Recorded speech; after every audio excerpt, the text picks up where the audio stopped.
L'État d'Orissa à l'est de l'Inde. Il y a quelques heures, le gouvernement local vient d'annoncer à ses villageois qu'ils sont expulsés de leurs terres. Le nouveau propriétaire, c'est le géant de l'acier Mittal.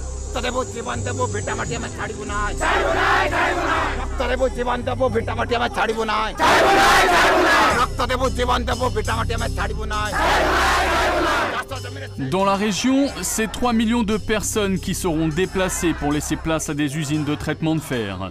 Une catastrophe pour les tribus qui habitent ici depuis des générations. C'est l'un des États les plus misérables du pays. 62% des gens vivent en dessous du seuil de pauvreté. Et maintenant, Mittal vient pour s'approprier plus de 7000 hectares de terres cultivables. Là où les gens vivent, ils ne sont pas prêts à sacrifier leurs terres, leur eau, leur style de vie pour le profit d'une compagnie. Très rapidement, la situation entre les manifestants et les forces de l'ordre tourne à l'émeute. Ils veulent voler notre terre. Nous allons tout perdre. Qu'ils partent d'ici tout de suite. Tout d'un coup, notre présence devient gênante. Demandez d'abord un permis, ensuite vous pourrez filmer. Pendant que la caméra tourne toujours, le chef de la police se lâche et prend parti pour les industriels. En fait, les gens d'ici n'ont pas la maturité pour comprendre l'économie. Ils ne se préoccupent pas des quantités de minerais exploités, ils sont si simples qu'ils ne comprennent rien. Quand on est bien éduqué, on accepte le concept d'industrialisation. Mais ici, la plupart des gens sont quasiment analphabètes. D'un côté, les forces du gouvernement, de l'autre, les villageois qui perdent leurs terres, deux mondes qui se font face et se haïssent.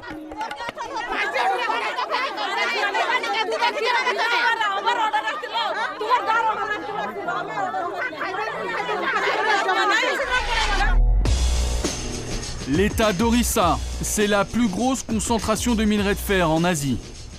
Depuis la hausse mondiale des matières premières, c'est le nouvel Eldorado pour tous les investisseurs étrangers. Un peu partout, des mines sauvages ont fait leur apparition. Dans celles-ci, ils sont plus de 400 à travailler, sans protection, 6 jours sur 7. Un véritable germinal indien. Harry, 18 ans, il travaille depuis 1 an. Nous travaillons par équipe de 7. Chaque jour, on trie 1 tonne de minerai de fer. Et pour ça, on gagne 70 centimes d'euros. Nous avons demandé des protections, un masque et des bottes, mais depuis que je suis ici, je n'ai eu aucun retour. Exploitation artisanale donc, mais pas seulement. Les grosses compagnies veulent aussi leur part du gâteau. La plus importante de la région, c'est Tata, le géant de l'économie indienne qui emploie 750 mineurs dans sa base. Ici, le miracle indien tourne à plein régime. Chaque année, 5 millions de tonnes de minerais de fer sortent de la terre. Une manne financière qui vaut bien quelques bonnes œuvres, fièrement présentées par le directeur régional. Ce parc est un cadeau offert par Tata à la population locale. Les gens peuvent venir se détendre, profiter de la verdure. Et c'est aussi un effort pour améliorer l'environnement de la région. Un parc botanique dans une des régions les plus polluées du monde. C'est la réponse de Tata aux problèmes environnementaux causés par l'exploitation du minerai de fer. Une insulte pour Dushkar Barik, président d'une association de protection de l'environnement. De ce côté, vous voyez la forêt avant les mines. C'est magnifique. Il y a des arbres, des animaux, des rivières. De ce côté-là, on voit que l'exploitation du minerai a tout détruit. C'est devenu un désert.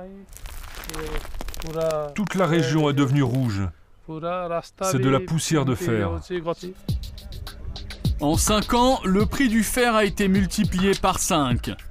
Les quotas de production explosent, à tel point que la région a été rebaptisée l'Enfer Rouge. À Joda, ville dortoir cernée par 80 mines, ce surnom n'étonne personne. Ici, on vit mine et on respire mine. Nous n'avons pas d'eau potable, pas d'électricité et beaucoup de gens ont des problèmes aux poumons. Ils ont la tuberculose, ils crachent du sang. Moi, je n'arrive presque plus à parler. Ma gorge me fait beaucoup souffrir à cause de toute cette poussière de fer. Montagnes éventrées, rivières polluées, problèmes de santé, les habitants de la vallée du Fer payent le prix fort. Ranjit Mohakood est président des syndicalistes de Jodha. Pour lui, les autorités locales sont complices de la toute-puissance des groupes miniers. Mon père et mon grand-père étaient employés dans les mines il y a 45 ans. Et depuis cette époque, c'est la même chose. On ne fait aucun effort pour les communautés locales. Que se passera-t-il une fois que les compagnies minières partiront? Le gouvernement local est corrompu. Ils reçoivent des fonds pour améliorer la santé publique, mais on ne sait pas où va l'argent. Exploitation forcenée et abus de pouvoir, la révolte monte. Avec un danger supplémentaire, les maoïstes, une milice armée qui exige une redistribution des richesses en Orissa. Leur méthode, de politique ou contre la police. Celui-ci a fait 13 ans. Binaye Patnaik est journaliste. Depuis 10 ans, il observe leur montée en puissance. Pour lui, désormais, les villageois ont déjà basculé du côté des insurgés. Les gens qui ont perdu leurs terres ne peuvent pas se tourner vers le gouvernement, donc ils vont vers les maoïstes, qui saisissent l'opportunité pour asseoir leur pouvoir. Récemment, il y a eu une descente de police dans un village près d'ici. La police savait qu'un leader maoïste habitait là et qu'il y avait une cache d'armes. Ils ont passé la nuit à fouiller le village, mais n'ont rien trouvé. Les habitants avaient caché le leader de maison en maison et l'avaient évacué.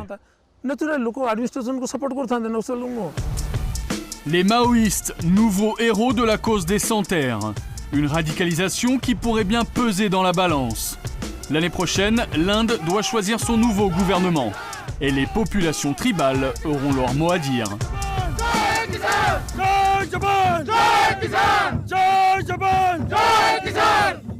Shiv Munda, 35 ans, est un chef tribal nouvelle génération. Dans quelques semaines, sa terre va être saisie par la compagnie minière Sterlite.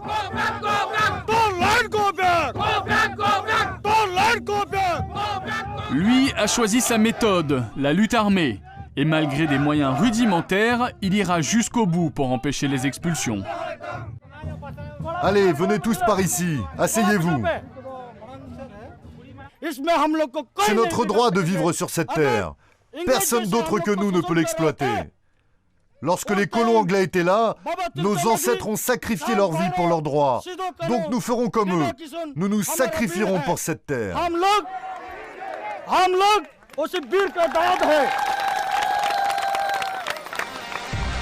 Alors, les menaces suffiront-elles à stopper la ruée vers le fer? Pas sûr. Malgré les millions de villageois déjà privés de leurs terres, la société sud-coréenne POSCO vient d'être autorisée à construire un nouveau complexe minier. Son coût, 12 milliards de dollars, c'est le plus gros investissement étranger jamais réalisé en Inde.